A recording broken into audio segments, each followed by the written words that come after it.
Okie doke. So today I want to talk about the third jhana. And remember what we were saying with the pacing of the teachings will almost certainly not be the pacing of your practice, and if it is, we actually don't want that. So you might cross over your optimal pacing of practice for this retreat may, intersect the trajectory of the pacing of the teachings at one point, but it shouldn't more than that, right? Because you're going at your optimum pace for marination, for mastery, right? Okay, so the third jhana. What does the Buddha say about the third jhana? If you get hold of the text of the Pali Canon, it's about a shelf load full of volumes. I don't know if anyone's counted how many times he talks about jhana in there, but it's a lot. It's really, really a lot. So much so that they barely print it again. They just say as before, as before, as before. Just to give you a sense of if that it suggests that maybe how much priority he put on the jhanas in his way of teaching. That doesn't mean everyone needs to learn the jhanas. There are. I mean, some people think that. One of my teachers said, if there's no jhana, there's no liberation. I'm not sure I agree.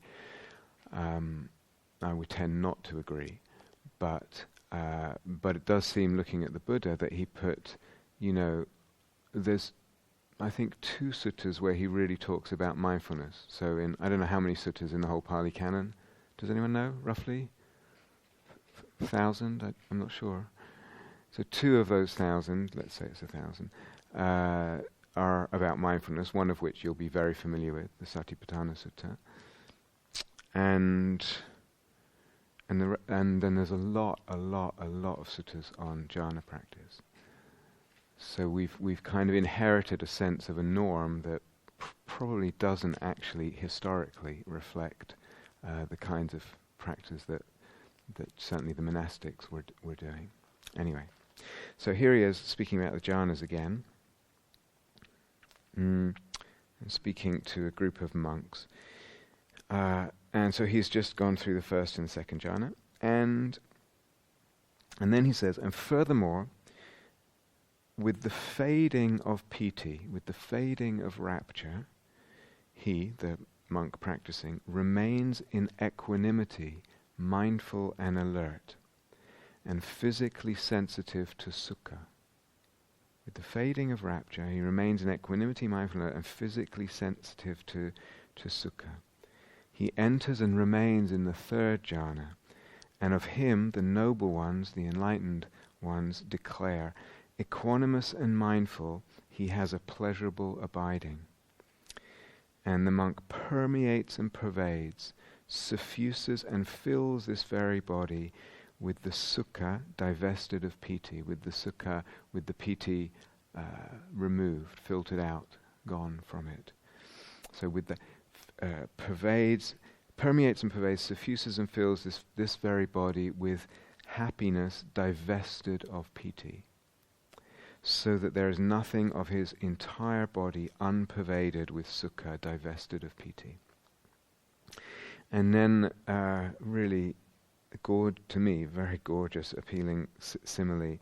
Just as in a pond of blue, white and red lotuses, there may be some of the blue, white or red lotuses which, born and growing in the water, stay immersed in the water, and flourish without standing up out of the water, so that they are permeated and pervaded, suffused and filled with cool water from their roots to their tips.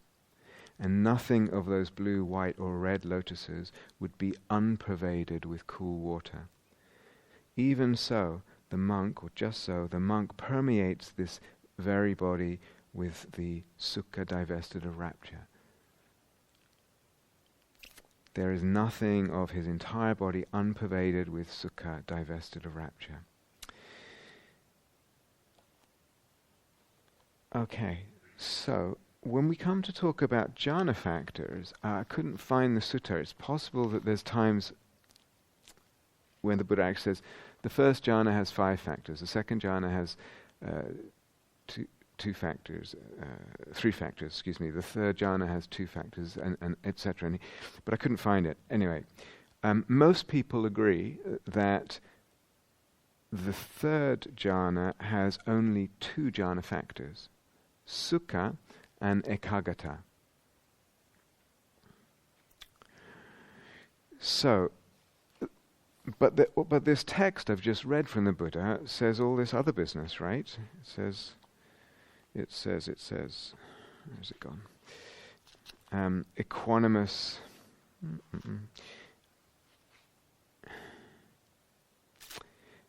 With the fading of piti, he remains in equanimity, mindful and alert. Mindful is sati, equanimity, upekkha in Pali, you probably know those words. The alert, the actual word is sampajana, which some people translate as clearly comprehending. It goes a lot with the sort of mindfulness language, and it's very prevalent in the Mindfulness Sutta. So you've got these other elements or aspects that clearly the Buddha is pointing to, but they don't qualify as jhana factors. I think there's something that once you practice third jhana, we'll see something similar in the fourth jhana, there's something a little bit misleading about the Buddha's description. So it's not at all the case that there isn't mindfulness and alertness and equanimity in the third jhana. There absolutely is, but the primary nimitta is sukha without piti, or is actually sukha, pure sukha, if you like. Now, pure sukha, sukha without piti, is actually quite a rare thing for a human being. So mostly, even in non-jhanic states, we experience happiness with a bit of, certainly when we're laughing or giggling or whatever, it's got that kind of upwell to it. It's got sort of, let's say, proto-jhanic factors of piti and sukha in it. It's quite rare to have happiness without piti. I use the word, and I think what's more accurate, speaking from an experiential point of view, is that the primary nimitta of the third jhana is peacefulness. Peacefulness. And that peacefulness is almost unbelievably lovely. It is warm, it's tender, it's very, very refined. So if you're in any doubt, have I reached the next jhana, or wherever you've been, one way of knowing is it more refined than the jhana that you've come from? So you may have moved from something where the dominant element in the citta is happiness to a state where the dominant element in the citta is something like peacefulness. But if that peacefulness is not a total quantum leap in refinement, then it's unlikely that you've moved from the second to the third jhana. So that's one thing to look for. And remember what I said, this actually what's happening, the whole spectrum of the jhanas, is there's this increasing refinement as we develop through the jhanas. That's in a way, let's just say one of the key elements. So there's something very lovely, there's a warmth, there's a real tenderness. It's got heart qualities in it in a very kind of soft, undramatic way. Well, undramatic, it might be dramatic when you first enter it in terms of it really is breathtaking, but the way those qualities pervade the space is not dramatic in terms of the heart qualities. There's an increase in refinement, it's a very refined state. There's really, I would say, it's very beautiful. There's something, again, almost breathtakingly beautiful about it. It feels very healing. There's something about that space and bathing oneself and dissolving one's body and heart and mind in that space that just feels naturally, organically healing. Again, in a very sort of undramatic, quiet, but very powerful way. In terms of healing the heart and etc. There's love in it, there's metta in it, let's say that. There's metta in it organically, you don't have to make that happen. And there's a kind of all these qualities are just part of the radiant glow of that space, of that jhanic territory. So yes, there's mindfulness, yes, there's alertness, and yes, there's equanimity, but we would expect mindfulness and alertness in any jhana. Here they may be upgraded quite a bit to what most people, unless you've really gotten into a momentum on a mindfulness retreat and really there's quite, there's a lot of mindfulness and alertness. And yes, there's equanimity, but let's come back to that one at the end, because most people who haven't experienced, let's say, the third and fourth jhana, what one will understand by the word equanimity, based either on one's daily life or on meditation practice, insight meditation practice, is we're really talking about a different level here, a different flavor, and so that's why I said it can be a little misleading if we focus on the other words right now. There is equanimity. I'll come back to that. So, in my experience, and part of the way I teach this, so that's the third jhana, all that loveliness. I would actually break it down into 3 levels. So the third jhana itself has 3 levels. And I did read a text somewhere, I think it was in the Visuddhimagga, a passage saying different jhanas break into 3 levels or 2 levels or something, but I don't recall it actually describing what those levels are. I don't know. Whether this division that I'm making now, based on experience and teaching experience, whether that corresponds to the Visuddhimagga, I don't personally really mind either way. I just find this very helpful, and a lot of other people do. So there's 3 levels. The first level, and I'll following the Buddha's lovely simile of this gorgeous cool pond in a hot climate, the first level, near the top, as you say, because there's a descent through the jhanas, and one feels them that way. The first level is characterized, actually, if I had to put an English word to it, it would be like contentment or satisfaction, or perhaps something like fulfillment, but that's a more complicated word, I think. So something like contentment and satisfaction. But again, unlikely to be the kinds of the level of contentment, the fullness, the degree of contentment and satisfaction at the beginning of the third jhana is unlikely to be something that we've experienced in daily life. It's really of a different order there. The second level, the middle level, is the peacefulness comes to dominate. But in a way, it feels like my peacefulness. I'm peaceful. This space here is peaceful. It's not that I'm thinking, oh, mine, and I'm hanging on to it in any way. It's just, I partly sees that only in contrast when one's gone to the deeper level, the third level, which kind of feels more like a realm of peacefulness. One's in a realm. One's in a vast space, or one has a sense, that's a better way to put it, one has a sense of a space of peacefulness, a vast space pervaded by peacefulness, a world of peacefulness. So at this point it really is, and I'll come back to this, it really is like I've entered a different world here. As opposed to first jhana, second jhana, something extraordinary is happening in my body, in my citta, in my consciousness, in my energy body. Here, at times it can feel like I've really entered a different world.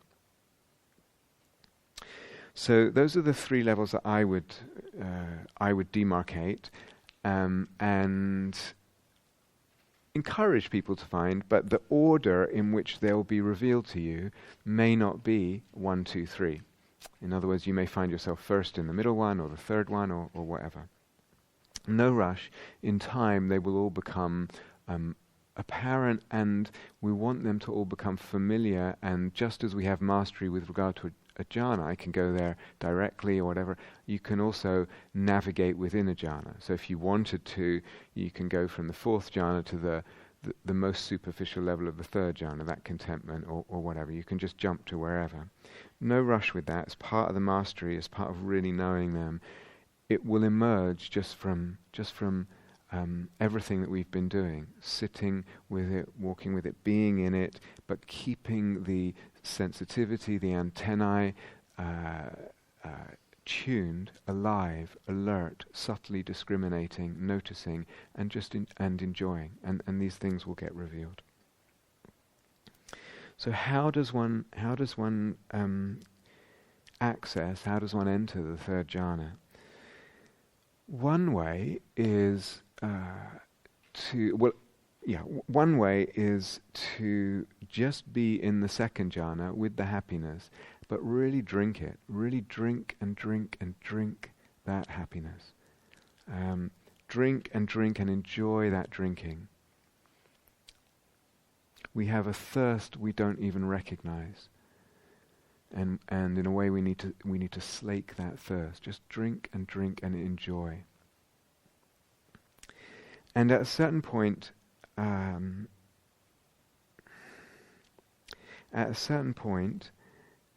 one may realize, the most prominent emotion has changed. It's actually gone from happiness to this satisfaction, to this contentment. Why? Because I've drunk enough. I've actually satisfied that thirst. And sometimes at first one may not realize that shift. If it goes to that level, it may, as I said, jump to a deeper level. But one way of moving here from the second to the third jhana is just really drink that happiness and really, really enjoy it. And really open to all the things we've been saying. I need to really tune to it, really stay with it, and take it in and bathe in it and enjoy it, and drink it. A second possibility, though, is that, as we've mentioned a couple of times in here, it's come up in questions, the happiness of the second jhana has a range to it, right? And at the deep end, it's actually more subtle. Technically speaking, it's got more piti in it. And at the deep end of the second jhana, it's got less piti in it. The piti is drained out. And that's why the happiness there is more serene. It's just, and that corresponds with the Buddha's description. But in a way, there's a way of understanding the second jhana as a kind of transition jhana. Piti and sukha in the first jhana, with a lot of piti dominating, less and less piti all the way through the second jhana, until the piti is drained out and you're just left with this purified sukha. So that's one way of understanding it.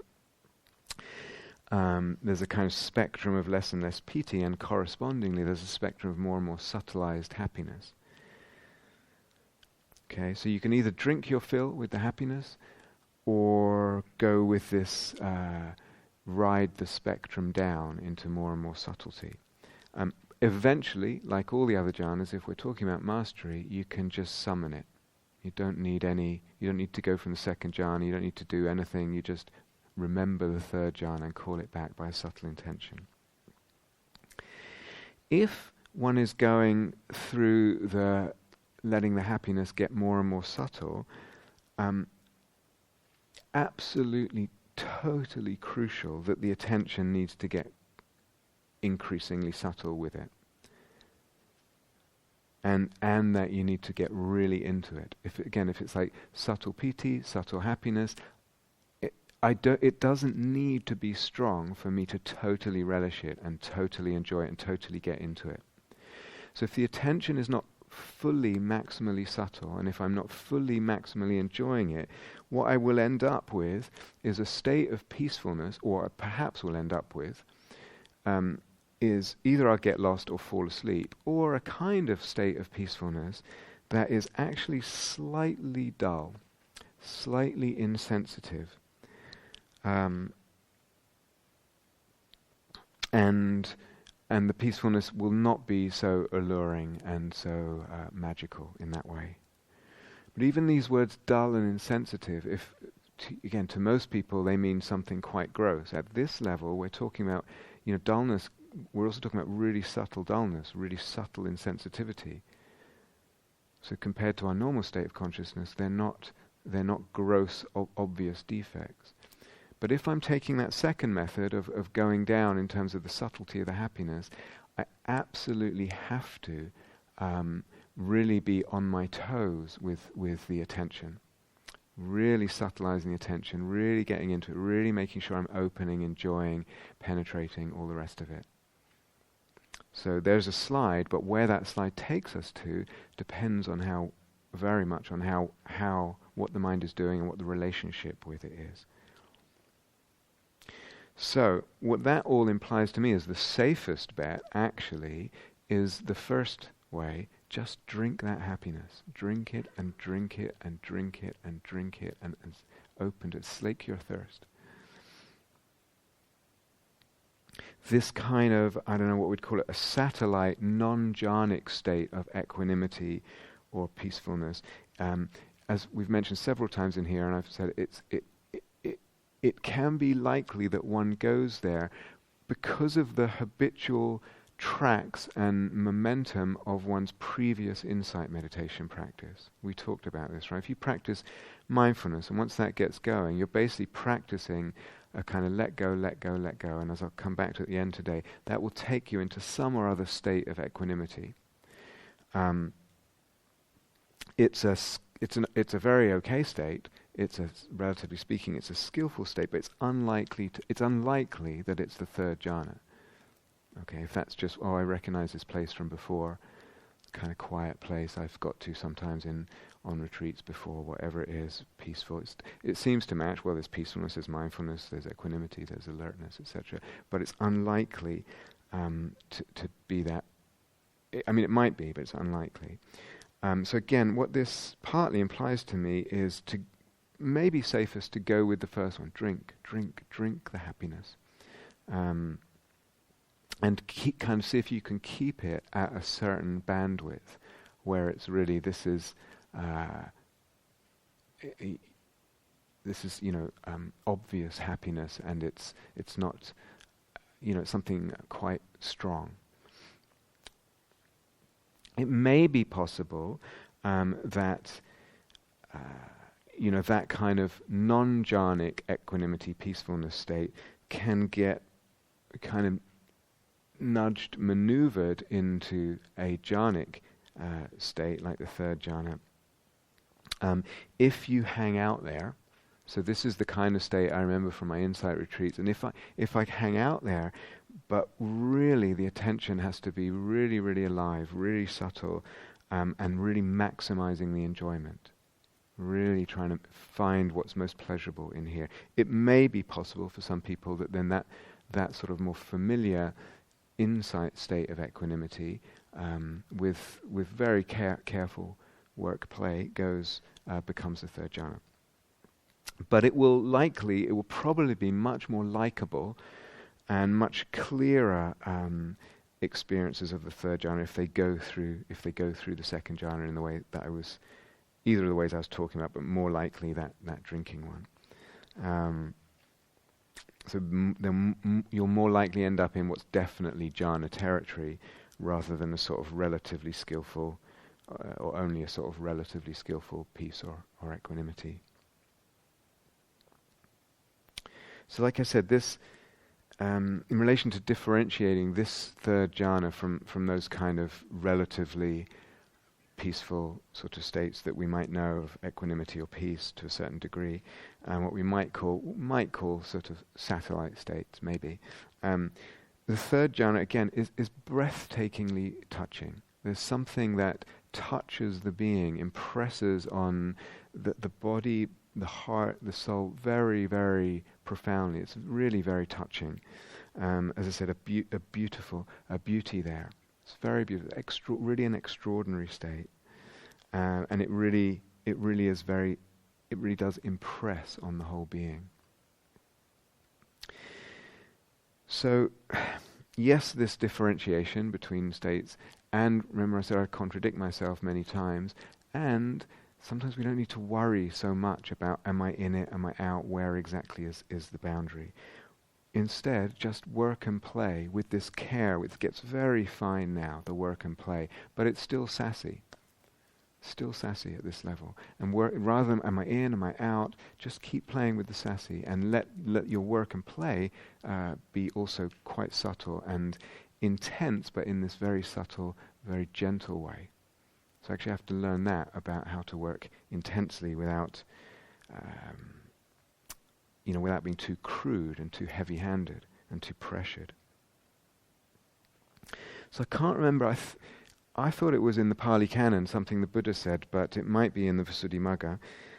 There's a simile of a desert traveler, someone who's been walking for days and days across a desert, going from somewhere to somewhere, and they're parched with thirst, and they're weary, and they're dirty, and sand is everywhere, and staggering along. And then in the distance, they see, or even someone tells them, they see an oasis. And that relief and glee and excitement even that they feel, that corresponds to the first jhana. It's not a mirage, it's actual oasis. And the second jhana in this simile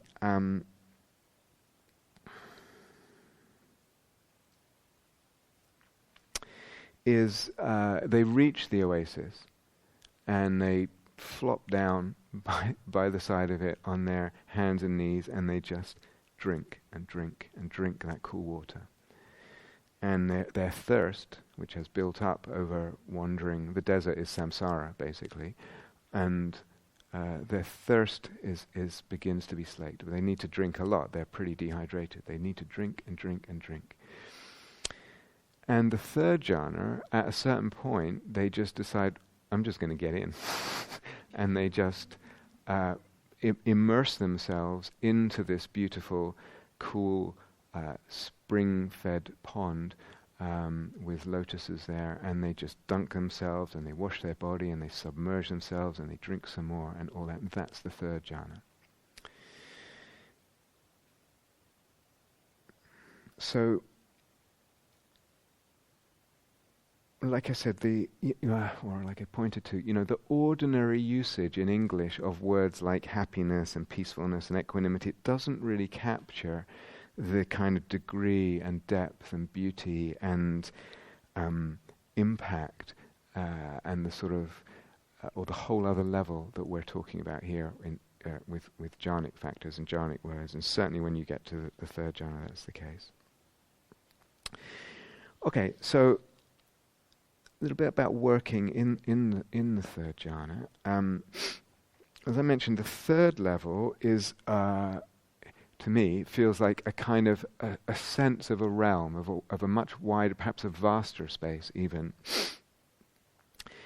But this is quite important. The focus within that sense of I'm in a whole other world here. The focus, the primary focus, needs to still be the whole body space, the energy body space.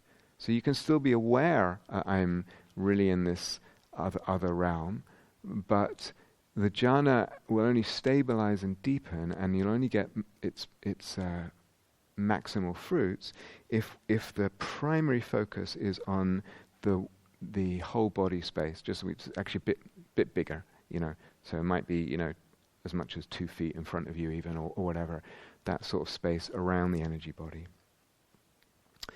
And you work with the same, you might work with these 2 modes of attention, the narrow, focused, penetrating, or the wide, open, receiving, abandoning, surrendering, or you might find others wrapping around, or dissolving into all kinds. But basically the focus is the energy body, and moving gently in a very unhurried way, playing with these different modes of attention. That's what's going to consolidate it, allow it to get deeper, etc. So, this in the third level, the sense of that realm is that sort of vaster realm is still there, but it's not the primary focus. Yet we can still be touched by it, allow ourselves to have a sense of the appreciation of that lovely space, that larger lovely space. Appreciate it, be touched by it, and its kind of otherworldly sense, and the sense of really visiting another realm, of being admitted into another kind of more blessed realm in a way.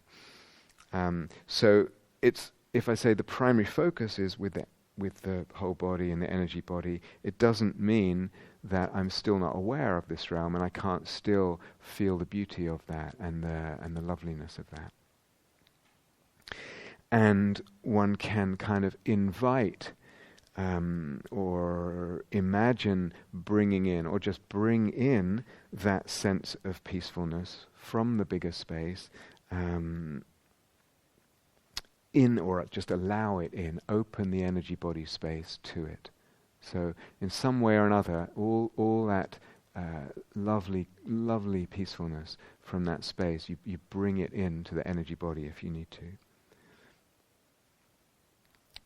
Sometimes, and I think this came up in, someone asked a question, so it's come up earlier, but I'll say it again. But, sometimes what happens, but this should only be the kind of thing that happens and that you're playing with after you've had quite a lot of experience with the third jhana. Is sometimes what happens is it hasn't quite settled yet, it's not quite consolidated, I'm not quite into it yet, well, I've had many experiences before of it, and all I can find then is like a filament, the barest, subtlest sort of magical thread, very, very faint, very subtle, that has the taste of that peacefulness.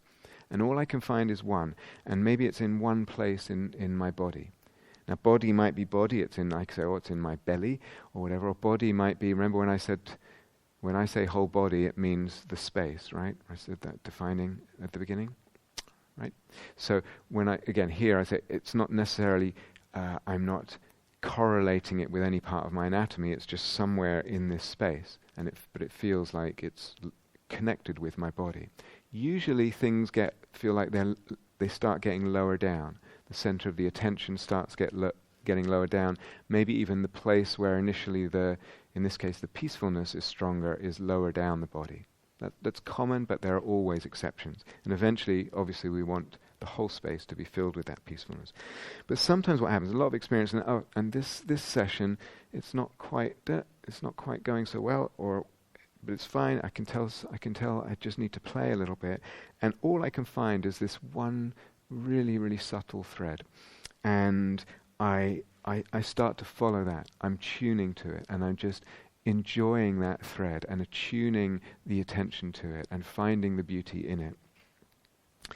And that relationship with that thread, so to speak, that filament of it starts to allow the whole thing to spread, starts to allow the peacefulness, the fabric of that filament, of that thread to spread throughout the whole space. Often by itself. So you can still do the spreading stuff, of course, but often you'll find it just spreads by itself at this point. Now, I don't know if I said it in relation to the second jhana, but something similar can happen with the second jhana. If you've had a lot of experience with the second jhana, really clear experience with the second, a lot in and out, many times, then sometimes again it's sort of, today's not quite kind of got into it, or it's there, but it's really not strong. It's kind of in boundary territory, in borderline territory. Again, sometimes it might be a trickle that I'm drinking from a trickle, just a little trickle from a fountain, but I'm drinking it and I'm really enjoying it. And again, if I don't get into that, it was better yesterday or whatever, and I'm just really drinking, then that trickle, I follow that trickle, I tune to its qualities, I enjoy it, all the same things, and it can build from there.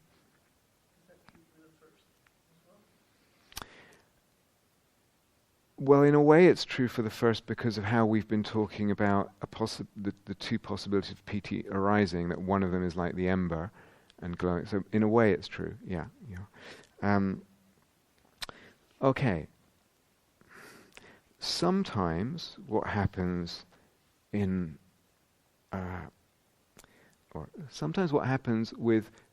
quite a bit of experience with the third jhana already, one of the things...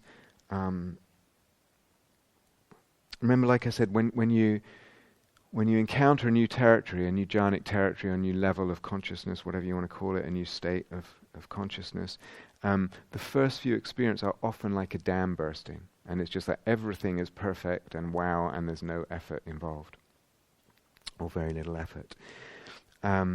after a while, then it's like, then certain subtle work, subtle play is obviously needed. It's not that one's gone backwards, this is just the natural maturation of things. If one is not noticing subtle work and play, I would say, I'm not sure that one is practicing what the Buddha would call right concentration, because there isn't that degree of sensitive, subtle discernment to actually notice, oh, I see, that's different, or this thing or that thing.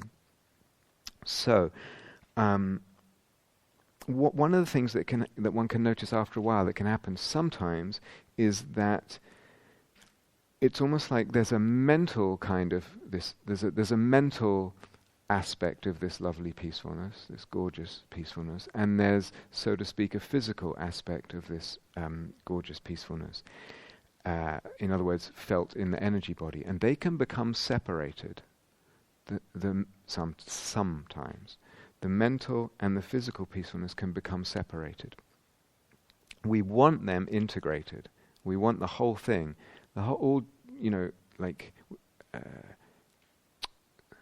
say, clearly jhanic experience have integrated all these elements. So we want them integrated.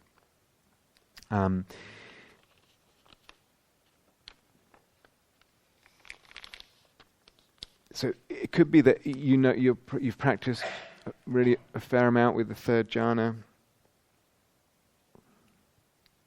in and out, and you've really got used to it, and then you start to notice this sometimes. Occasionally you start to notice this.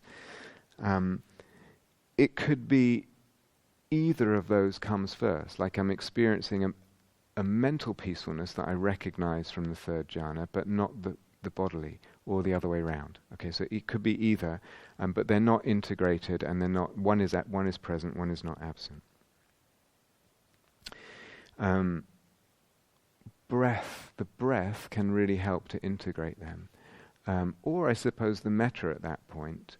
But the breath, particularly, if you've been doing breath practice, especially, because it will. But breath anyway is something that. It's very easy for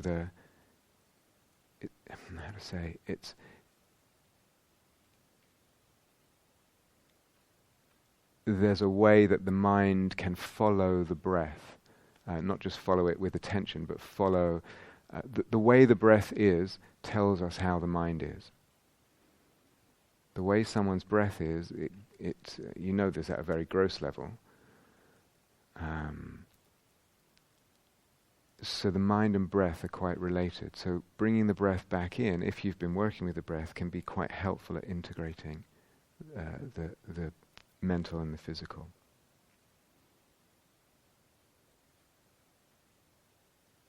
So that's why this relationship between breath and mind. It said mostly we're taught not to manipulate the breath in meditation, right? You just watch it, but breath does give. How my breath is at any moment does reflect how my mind is at any moment.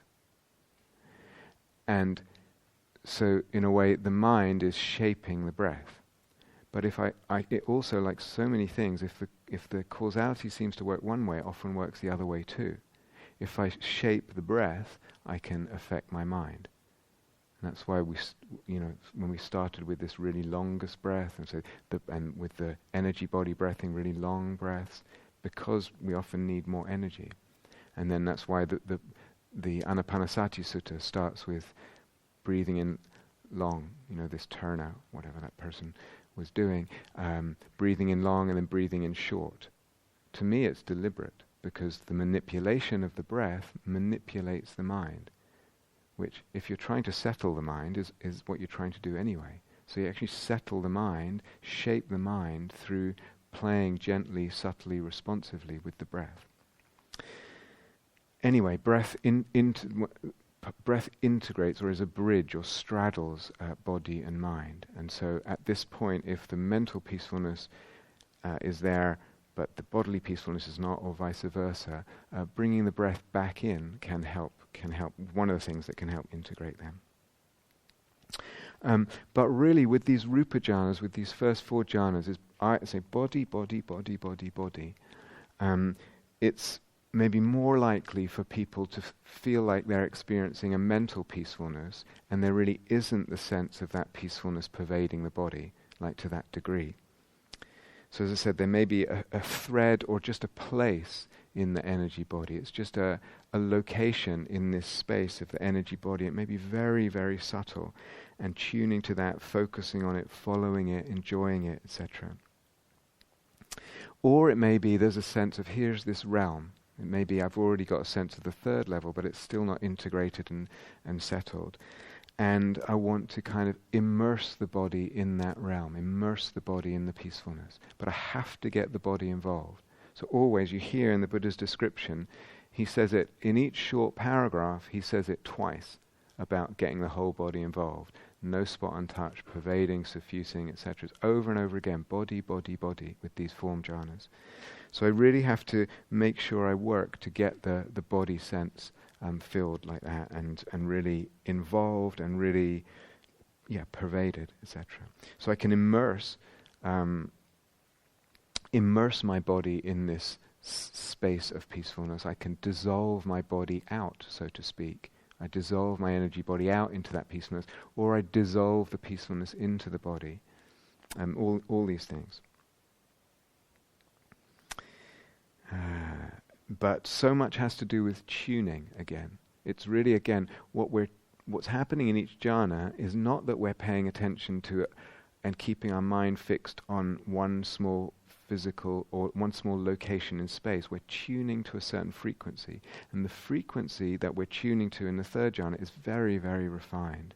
So it's really about tuning at this point, tuning to that very, that radio station that has that really otherworldly, transcendently peaceful music. And I just want to learn to tune there.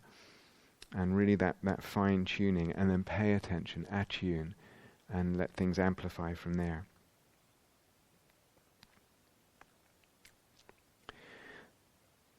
Experientially, the third jhana is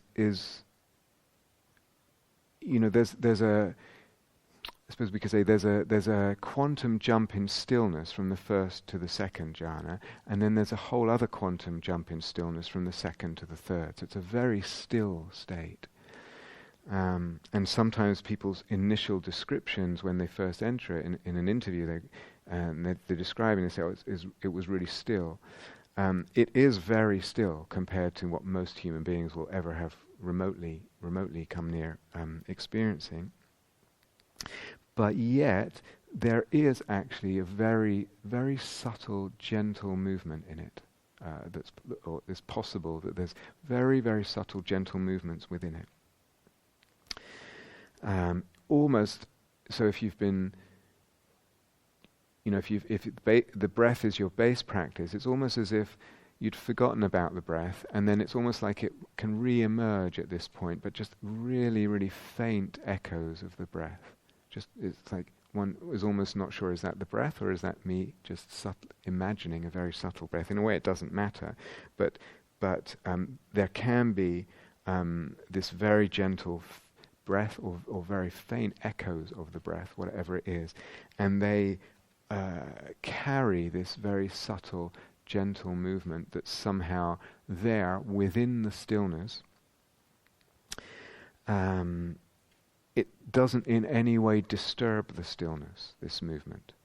So it's almost like the very gentle movement is somehow integrated into the stillness without disturbing it, it feels.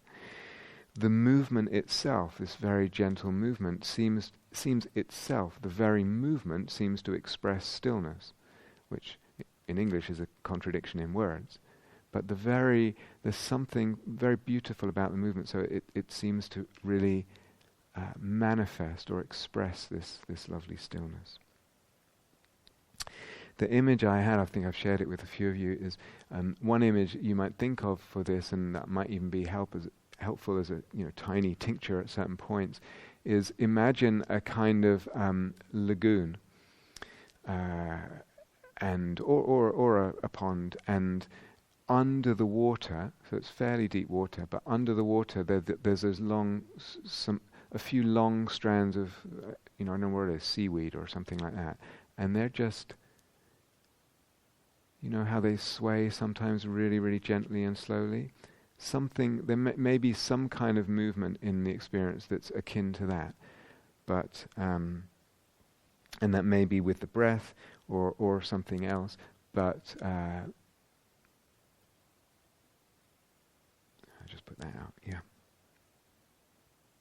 So like I said, if the breath has been your base practice, then it may re-emerge at this point and be reincorporated at this level. I've given all my attention to piti and happiness, and now it's almost like after all that commotion and excitement and bubbliness of all that, the breath starts to, I can notice it again and I can reincorporate it. But it's very subtle, very delicate, and again, the breath is peacefulness. It has become peacefulness. Just as the body has become peacefulness, the breath has become peacefulness.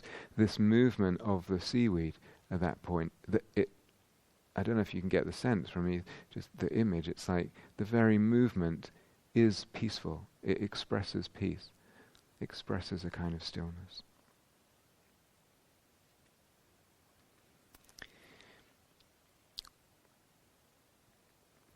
If we think again about jhana factors, and think of them as kind of cooking ingredients, cooking or alchemy, dependent on what you prefer, as a metaphor. So jhana factors as cooking or alchemy ingredients, and let's think backward from the Buddha's sort of definitions. The first jhana has piti and sukha, and piti is the prominent one. The second jhana, as I said, has actually got this range. Sukha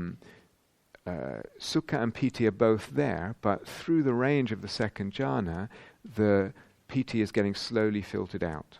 So that's said that before, but that's a way of understanding what's happening in the second jhana. The third jhana has sukha without piti; it's completely filtered out. But what that also means is that sometimes it's possible. Here I am in the third jhana.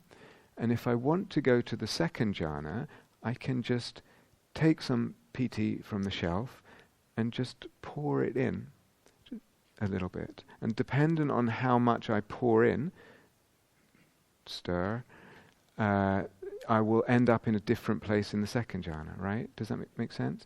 So again, to me, this is actually part of the art of, part of the possible range of the art involved in this kind of thing. I'm actually titrating jhana factors in ways that can build and build where I want to go, or open up where I want to go.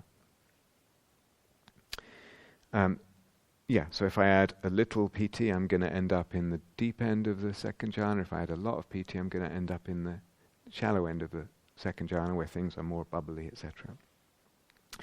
I'll repeat this when we talk about the fourth jhana, but a similar thing at the fourth jhana. If I'm in the fourth jhana and I add sukha, because the fourth jhana, the sukha has gone as well. So third jhana, the piti goes. Fourth jhana, the sukha goes. We'll come back to this. But if I'm in the fourth jhana and I add sukha, I will end up in the third jhana. So there's a whole kind of, whatever you call it, alchemy or cooking possibilities, mixing ingredients, etc., that becomes possible.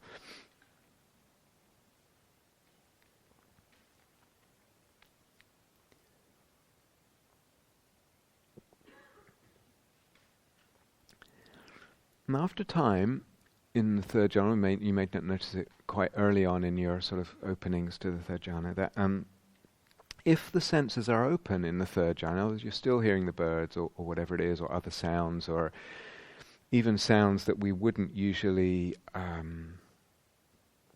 think of as pleasant, even sounds that we would usually think of as unpleasant. So let's say that the hearing is open. And remember, the Buddha is actually very, very clear in his words that it is not necessary for the senses to close in the first four jhanas. So if the senses are open, you're still hearing, which is very, very normal. Then what one notices at a certain point is that all phenomena, all these sounds have, if we're taking sound as an example, they begin to be perceived as if they have one taste.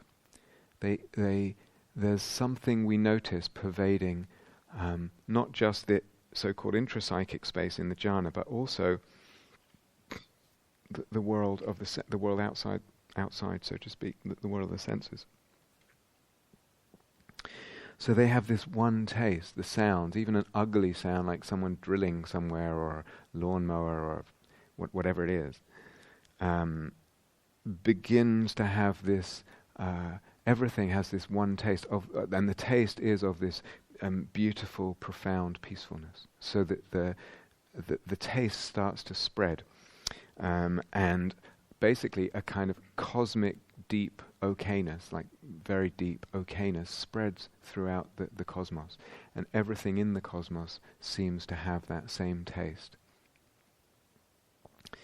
So that's an experience one can have, one probably will and should have as part of the ripening of the third jhana. That's an experience one can have in formal meditation. And then one gets up out of the meditation, goes to informal practice, goes for a walk, just hangs out, has a cup of tea, and one should begin to notice what I call the after effects on perception. And to me, this is a really, really important concept. It came up, I think, Wah asked the other day, and someone else also wrote a report in a note. The after effects on perception of, in this case we're talking about jhanas, but of a particular jhana. I've got up, I'm not practicing formally anymore, I'm just walking around on the lawn or gone for a walk or whatever, and I pay attention. If I'm still relatively open, relatively sensitive, relatively present, etc., I will begin to notice it probably starts here most clearly, in other words at the third jhana, and will get more and more obvious, and in a way more and more significant and more powerful in its effects as we go more and more through the jhanas, particularly the formal jhanas. But one notices in the after effects on perception that the world and the nature of things and the fabric of the cosmos are imbued with that peacefulness, that gorgeous, delicious, kind of almost mystical peacefulness. As if that is the nature of things. Peace is the nature of things. Peace is the fabric of the cosmos. This is pointing to what is probably the most significant thing in the Dharma, we have to pick it up though. We have to make the connections, and we have to see it and understand it and see it many, many times through this kind of experience, through other related kinds of insight experience, but it's pointing to the dependent arising of perception. The world, how the world appears to me, the very world that I live in is dependent on how I look at it. So everyone is living in the same world. Well, we are, but we also aren't. Dependent arising. The world is empty of being this way or that way, ultimately. Any one thing is empty of being this way or that way, ultimately. And one way, and I think one of the most powerful ways, and one of the ways I like to emphasize in teaching, is seeing that through, again we're back to through playing with perception and seeing the effects of this way of looking on the perception of self, other, world, time, everything. And then playing with that way of looking and seeing the effects on perception of self, other, world, time, phenomena, etc. And then another way of perceiving, another way of perceiving. And actually one can integrate that integrate the whole of the Dharma into that exploration, or even sum up the whole of the Dharma as that exploration. The most significant thing, dharmically, I would say. So even something like generosity, we don't tend to think of that as playing with perception. But if you practice generosity and you pay attention, and sometimes you practice a really radical generosity, and see what happens to the perception of self, of other, of world. The whole of the Dharma, all the qualities that the Buddha's pointing to, can be seen to be integrated into a certain movement of exploration, which is this exploration of dependent arising through playing with perception. The appearance of the world, the whole world, depends on how I'm looking at any moment. So we could also say that's a teaching about karma. Where am I reborn?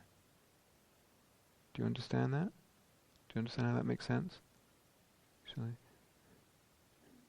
Yeah. So, another way of saying all this is a teaching on karma. If I, let's take two things. If I practice,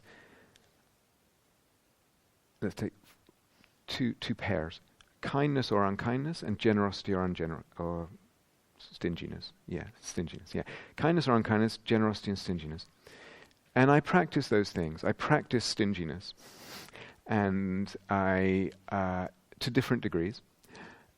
And I notice the effect on how myself feels. Not that I'm judging myself so much, but just how does myself feel? How does my energy body feel? How does myself feel more solid, more contracted, more... how does the world feel? Do I feel connected with the world, or does the world feel somehow separate? Do I feel a kind of oneness, or do I feel a separation? All these things. Same thing with kindness. I practice unkindness, or kindness, or I practice generosity. So basically what you'll come to realize, if you pay careful attention to these things, really go for it as a practice, is that the world I actually perceive that I live in can either be, if I practice a lot of unkindness and a lot of stinginess, I will perceive the world as a hostile place, more and more. A cold, barren, hostile place. I have to keep looking over my shoulder. I have to... there won't be a sense of the world is a lovely place full of love and warmth, and actually somehow we're all one despite the appearances of separateness. The energy body will feel brittle and hard and separate and cold and all the rest of it, yeah?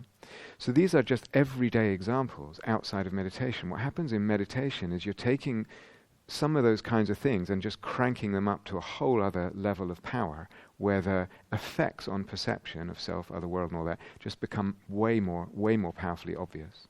Does that make sense? So one way of understanding what actually holds everything in the Dharma together is that exploration.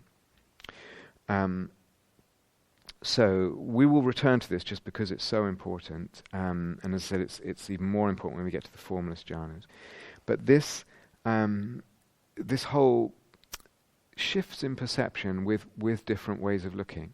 What we call the dependent arising of perception, the dependent arising of the world, the dependent arising of the self. That I need to see that loads of times and let it really impress on the citta. So it's through repetition, but also again through extending the degree of range of ways of looking, how many, and also how powerful they are. Yeah.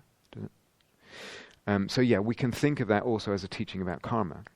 I practice this, I do this, or I think this repeatedly, or I view the world repeatedly, and I will end up being reborn. I don't mean 1,000 years from now, I mean now, and 10 minutes from now, whatever. I will end up being reborn in a world that's coloured a certain way. And if I practice kindness and generosity and all the other lovely, really good stuff, I'm reborn in a world. And we say it was the same world, but actually it's very, very different. So we need to, I'll talk about it again, we need to see that so many times and see it over so many different kinds of ways of looking and really make the connection. Actually, I have to put this whole idea, I have to, in a way, load it in as a cartridge, as the whole way I'm seeing practice, and then follow through with it, and then see what it does. If I don't do that, it won't impress so deeply, and I have to do that many, many times through a range of variously powerful practice and a range of kinds of practice, until we get it. And the heart, the citta, gets something really deeply, and it's profoundly liberating, and there's a mystical beauty and wonder that comes from that, from the kind of insight that comes from that. It's, I would say, an insight of a whole other level. So, going back to something I said before, there's three things we can extract out here. So experientially, and then relate them to insight. Experientially, one can have in the third jhana this sense of one taste. Either in the meditation or outside, everything has this one taste. And so there is actually less duality. Once one opens repeatedly to that experience, there's less duality between the jhana and a not jhana, or meditation and the rest of the world, or even the jhanic realm and the rest of the world. One sees that actually that's the nature of the whole world. So there's less duality between a place I need to get to and the rest of the world, because all of it has this one taste of peacefulness. Does that make sense? So that's a certain opening and perception that we can have that's very fruitful. We could call it, let's just stick the label on it for now, kind of non-dualistic between jhana and the world, let's say. The jhanic realm and the worldly realm. But sometimes we can have a much more dualistic sense of the jhanas. They are, and there's a passage, I think it's in the Majjhima Nikaya, there's certainly more than one passage, where the Buddha describes each jhana as an escape. Nissarana is the Pali. So they're realms of escape. So this lovely, gorgeous realm of peacefulness is a realm of escape from the world. And he's actually describing Sariputta and meditating, and then I think it's Sariputta, and he says, actually there's a better escape than the first jhana, the second jhana. That's a better escape than the first jhana. And then in the second jhana, after a certain time, he goes, oh, there's a better escape. The third jhana is a better escape from the world than the second jhana, etc., all the way through. Nissarana. Now, it's true that word can mean other things. It can mean things like just a sort of result, or when something issues in something else, like a result, or it can mean a flowing out. But it's related to the word. Nis is a prefix that means out, or outside, or going out. And sarana is a word you may know. Saranam, buddhang saranang gacchami. What does that mean? Refuge or shelter. So a jhana as a refuge outside of the world. And experientially, again, so there's that, to me, there is very much that thrust in the Buddha's teachings. Again, in the context of really looking at the Pali Canon and noticing how much he talks about jhana, how much he talks about not being reborn, etc. Let's not go there right now, but it can also mean a leaving behind. But there's a case for, he's really saying there's this escape from the world. And there's other escapes from the world. The first, second, third, fourth, etc., fifth, sixth jhanas, etc. You could say, but there also an escape then from the non-peacefulness that characterizes the world. They're an escape from the non-sukha that characterizes the body as it's usually experienced, and the mind as it's usually experienced, and the world as it's usually experienced. There's quite a dualistic teaching.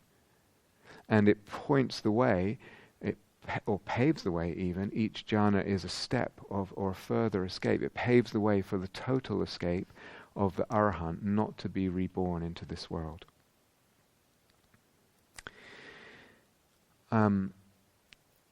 What I would like to... So we've got this non-dualistic teaching, or this kind of non-dualistic teaching. Everything's all one taste, world and meditation. And then we've got this kind of dualistic teaching, meditation or jhana as escape from the world. And what I would like to stress is actually that we can have both of those as experiences, and they're both very valid, and we shouldn't make a duality between duality and non-duality. To me that's really, really important, because some of the most entrenched, unbudgeable, dualistic thinking people I've met call themselves non-dualists. To me that's actually really, really important. So both as experiences, both of these are blessings, that we can enter this realm. I've been very sick and in a lot of pain, and just to be able to go into a realm where there's none of that. There's no discomfort. It's really a blessing, really a gift. But one can also have the other view. Everything becomes that.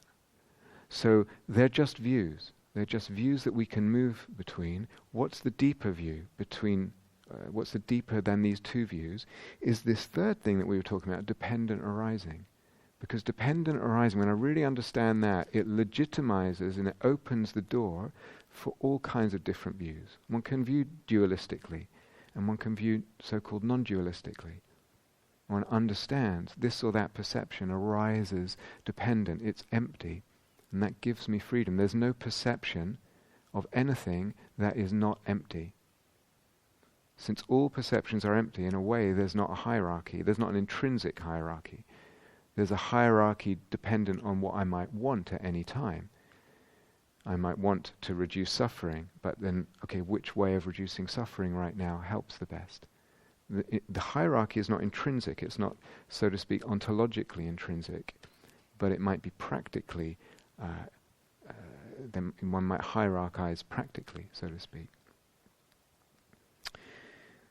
So a realm of escape, in this case from the usual realm, which is non-peacefulness and non-sukha, and that's the world, and that's the world as we know it.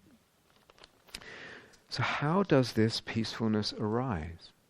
How does it arise? Peacefulness arises from the quietening, from the attenuating of the push and pull of the citta in relationship to phenomena. We push away what we don't like. I prefer this thing to that thing, so I push that one away, or pull this one towards me. Or I prefer this one and I don't want it to go away, so I keep pulling on it so it won't go away. Now, we all know that happens at an extremely gross level. We literally don't leave me and pulling someone or whatever it is, or literally pushing something or someone away. But the amazing thing is it happens more subtly as well, and more subtly and more subtly, and we can trace that investigation into more and more subtly, into more and more subtleness. Peacefulness arises from attenuating the degree of push and pull, and the degree of peacefulness will correspond to just how much push and pull we let go of. Equanimity also, which is a kind of peacefulness we'll come back to, arises from lessening the push and pull in the moment. So I'm not talking about, I'm talking about meditation now, I'm not talking about ways of living. Leave that. Equanimity also, which is a kind of peacefulness, arises from an attenuation of the mind's habitual moment-to-moment push and pull with experience. Does this make sense? Yeah. So, practically speaking, the question arises: how do we attenuate the? Does everyone know what attenuate means? Reduce. Reduce. How do we reduce? How do we dampen the push and pull? If dampening the push and pull gives such profound rewards, then I want to know, how do I dampen the push and pull? Well, in a way, drinking from the second jhana, drinking and drinking and drinking, as I described earlier, until satisfaction arises, in a way, that's dampening the push and pull, because satisfaction implies that I don't need to push and pull. If I'm satisfied, I don't need to change what's there. I don't need to pull this thing towards me. I don't need to push this thing away. I don't need to hang on to anything. I'm just satisfied. Does that make sense?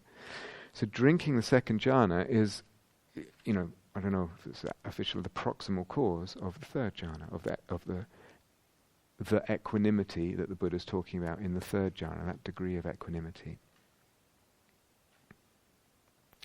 So the equanimity that the Buddha's talking about in the third jhana, this is a little just side note now, it's related to that kind of peacefulness and the sense of being in a realm that's just free of disturbance and kind of undisturbable, or that the one taste has spread everywhere and then it's just undisturbable. Undisturbable is another word for equanimity, or imperturbable. The Buddha sometimes uses that word, not perturbable. But one way that we might attenuate the push and pull is through just drinking and drinking from the second jhana. Another way, or actually a whole set of ways, is by deliberately practicing attenuating the push and pull. And this is actually almost any insight way of looking, what I call insight ways of looking, any insight way of looking is basically doing that. And if it doesn't do that, it doesn't qualify for the name insight way of looking. So there are loads of them, and some of them it's very obvious that's what I'm doing. For instance, some of you will know this, if I'm working with what I call the second dukkha method, I'm actually feeling into the sense of pushing away or grabbing on or holding on. I'm feeling in the energy body, in the mind, in the subtle awareness to any sense of contraction, push and pull, and then I'm relaxing it. And then I'm noticing another one, I'm relaxing it, noticing another one, relaxing it. So it's very obvious that in a deliberate and sustained way, that's exactly what we're doing. And if we just keep doing that, a profound, lovely peacefulness will open up, because the push and pull is being attenuated. There's something else, something like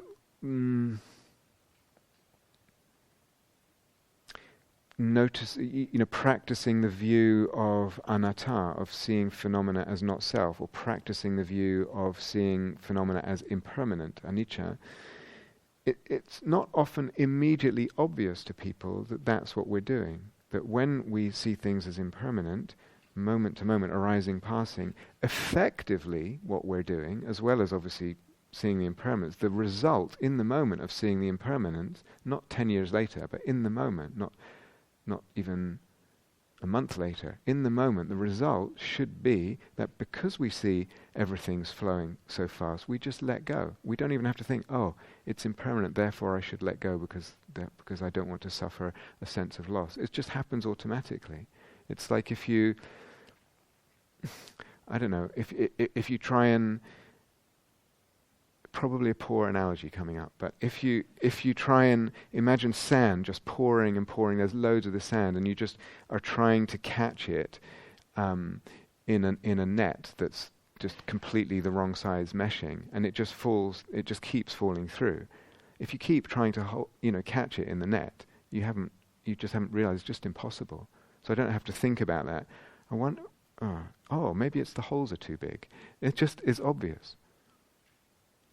Similar thing, when we're practicing impermanence, effectively what we're doing, and I really mean in the effect of what we're doing, is that we're attenuating the push and pull. And the same with anatta practice, actually the same with any of what I would call insight way of looking. It's a deliberate, moment to moment, sustained attenuating of the push and pull with all phenomena, or just a certain set of phenomena that you've pre-circumscribed. So that's the second way. A third way is also going back to this other element we've already pinpointed, the one taste. If everything has one taste as its kind of most salient characteristic,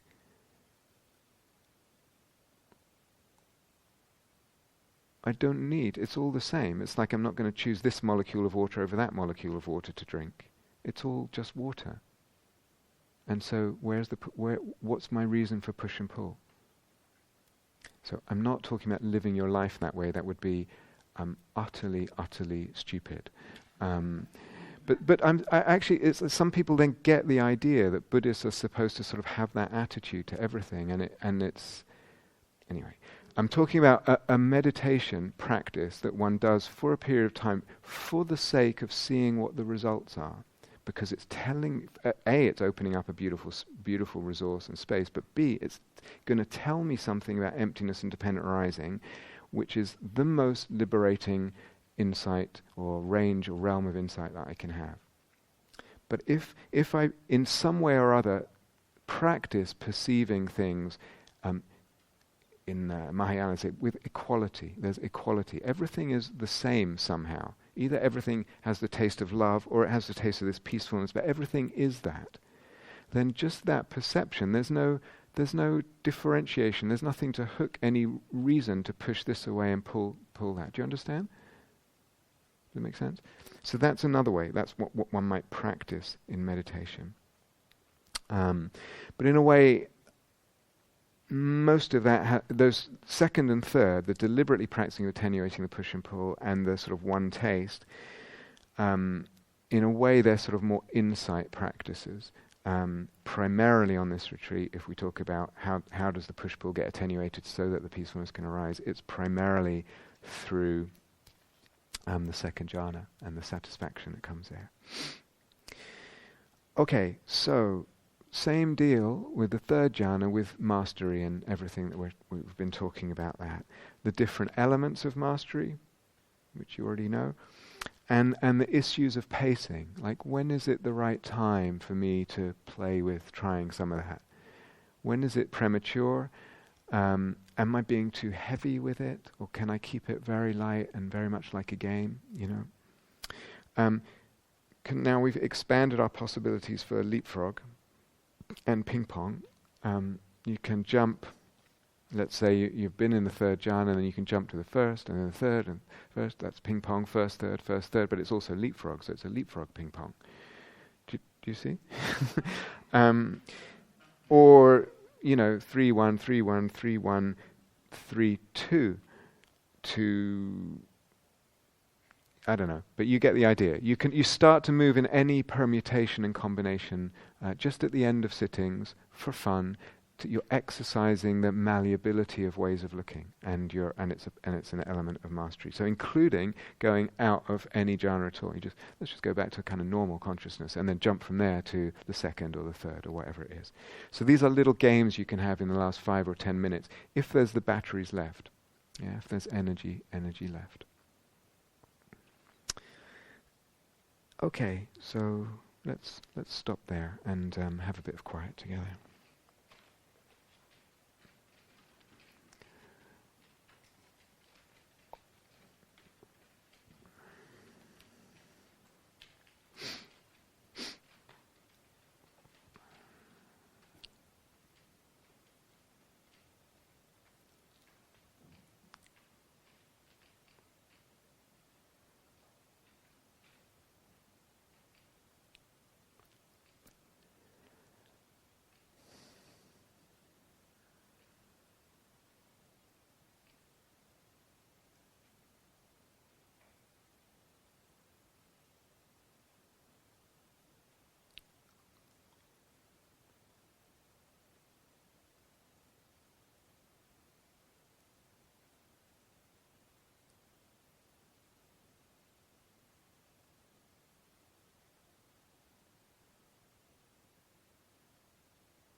Thank you, everybody. So,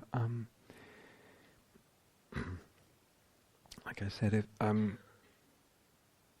I'll move my interviews to 7. I try and be as on time as I can, but hopefully you can be just a little bit patient if that's not exact. So, okay, tea time. So enjoy tea.